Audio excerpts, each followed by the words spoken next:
All right, in this video, we're going to talk about measures of variation and dispersion.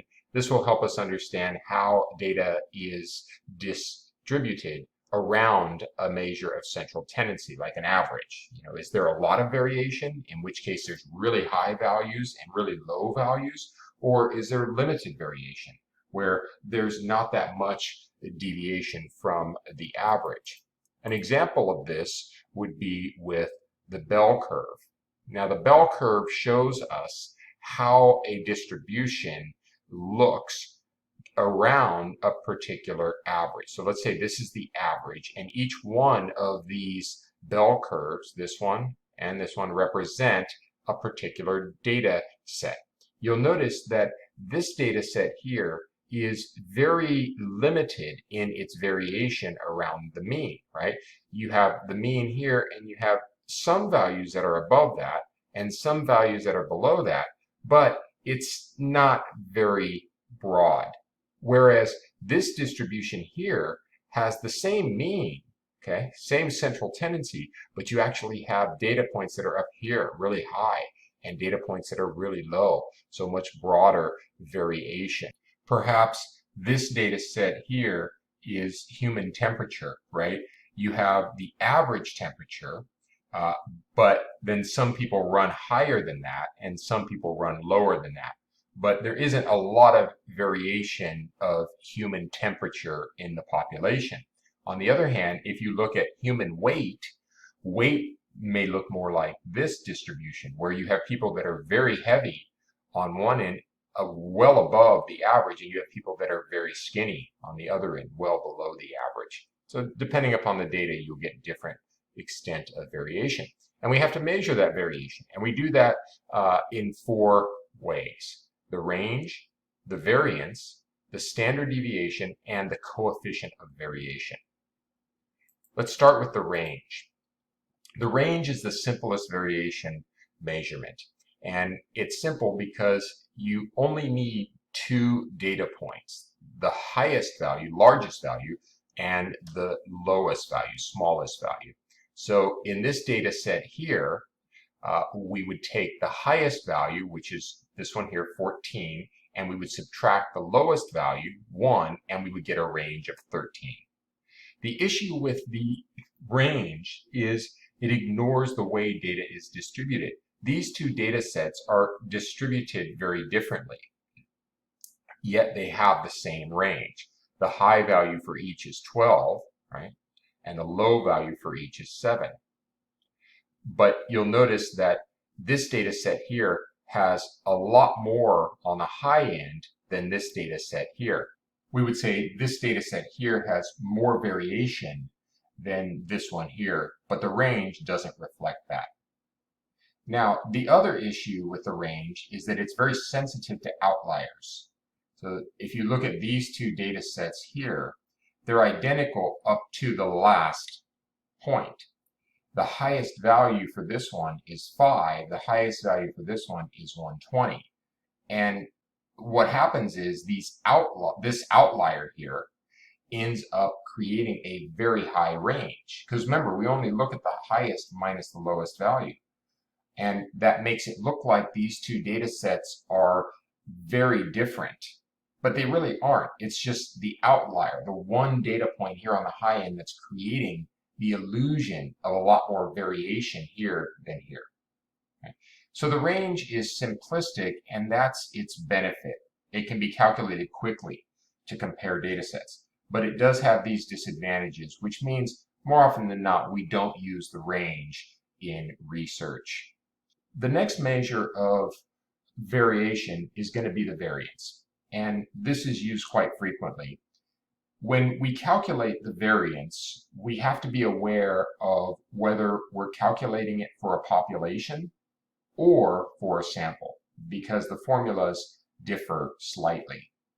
If we're calculating the population variance, we do the following steps. We find how far each of our data points, x here, are from our mean, mu. And then we square each of those. We then sum them all and divide by the number of data points in our population. Let me show you an example. Let's say that I have a population that looks like this. I have 7, 8, 9, 10, 11, and 12. This is my data set. These are my data points. The first thing I'm going to do, based on this formula here, is I'm going to take each of these data points, these are my x values, and find out how far they are from the mean. So what I can do is use Excel's average function to find the mean. So I'll put average here, and then let me scroll over these, and now I have the average. So my average is 9.5. Okay. And once I have that, I can then take each of my data points and find out how far they lie from my mean. So I'm going to do that in this column here. I'm going to put equals my data point minus the mean. And I'm going to lock this cell because I want to go ahead and drag this down. Okay.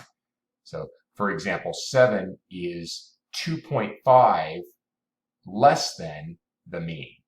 And then I'll pull down these others. So notice now I essentially have the difference of each of my x values from the mean. But I need to square each of those. So I'm going to create another column here and find the square of these values and drag this down. Now I have my squared values. But then I need to sum all of these. It says sum, sigma here, means sum the square of all the deviations from the mean. So I'm going to do that. I'm going to hit the sum here.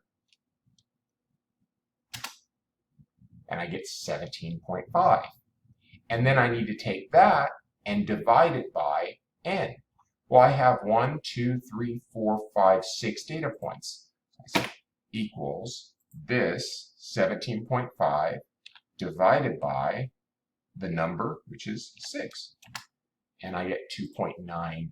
Let me go ahead and round that a little bit.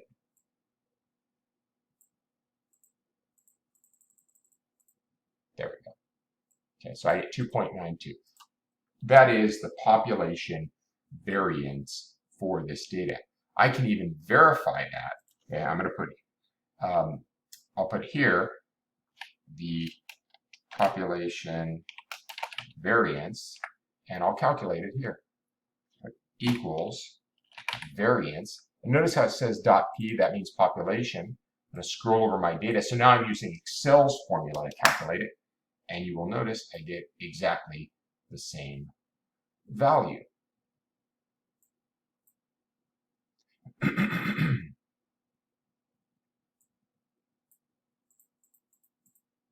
we go. All right, so that's the population. Now what changes for the sample? Well, the only difference between a population and a sample is that with a sample, you're looking at a subset of the population. So the formula is slightly different.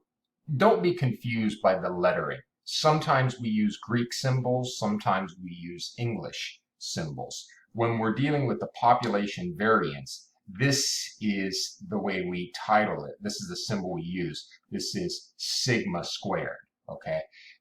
And for the mean, we use mu. So Greek symbols when looking at the population. When looking at the sample, we use English symbols. So little s squared, okay, for the sample variance, and x bar for the sample mean. But it's the same concept, right? This is the population variance, this is the sample variance. This is the population mean, this is the sample mean. So there really is no difference in the numerator for computational purposes. The denominator, however, has one adjustment for the sample. What you have to do is take your sample size n minus 1. Okay? We'll leave the explanation of that to the statisticians. For our purposes, we want to be able to deploy these tools, not derive them. As a result, let's go back to our data set, and let's just imagine now that this is a sample from a larger population. Okay? So I'm still doing the same process up to a certain point, right? I'm taking my x values, right? 7, 8, 9, 10, 11, 12. I'm subtracting them from the sample mean, okay? And that's still 9.5, the average. Okay? And then I am squaring them.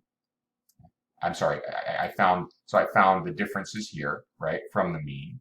7 minus 9.5 is negative 2.5. 8 minus 9.5 is negative 1.5. So I've essentially found each of these, and then I square them, which gives me these values. Then I sum them, which gives me this. So at this point, everything is the same as the population variance calculation, except I'm looking at a sample.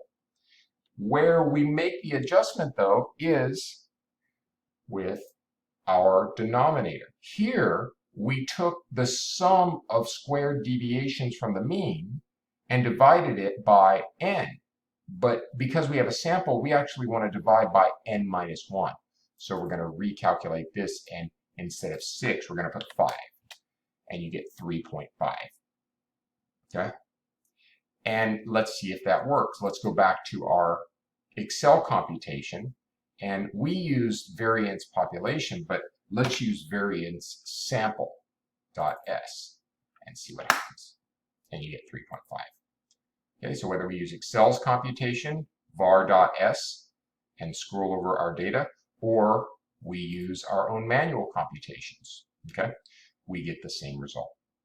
Right, so hopefully you get a sense of how to calculate population and sample variance. Now, the standard deviation is a more common way to portray variation of a data set. And it's very easy once you've calculated the variance, because all the standard deviation is the square root of the variance. Go back to the variance. Take a good look at this formula. Okay? If we square root that, we get sigma, population standard deviation. Go back to the variance. Take a good look at this formula. If we take the square root of that, we get this, the standard deviation for the sample. Standard deviation is the most commonly used measure of variation, because what it does is it shows the variation about the mean with the same units as the original data. I mean, think about it. When we were doing the variance back here, we were taking each of our data points, finding how far it was from the mean. So that's your variation from the mean, and then we were squaring it. Okay? So we're exaggerating the variation by squaring it. But we do that for a variety of reasons I'll explain in a bit. But that's the variance. When we do the standard deviation, we're taking the square root of our variance and therefore putting the data back into its original units. For example, let's look at our data set that we use to calculate variance, okay? And we know this is the data, right? We know this is the variation from the data, from the mean, and then this is the squared variation from the mean. Sum all of these to get the sum of squared variation from the mean, and that's the numerator. Then we took that and we divided it by n minus 1, 5. So that is our variance.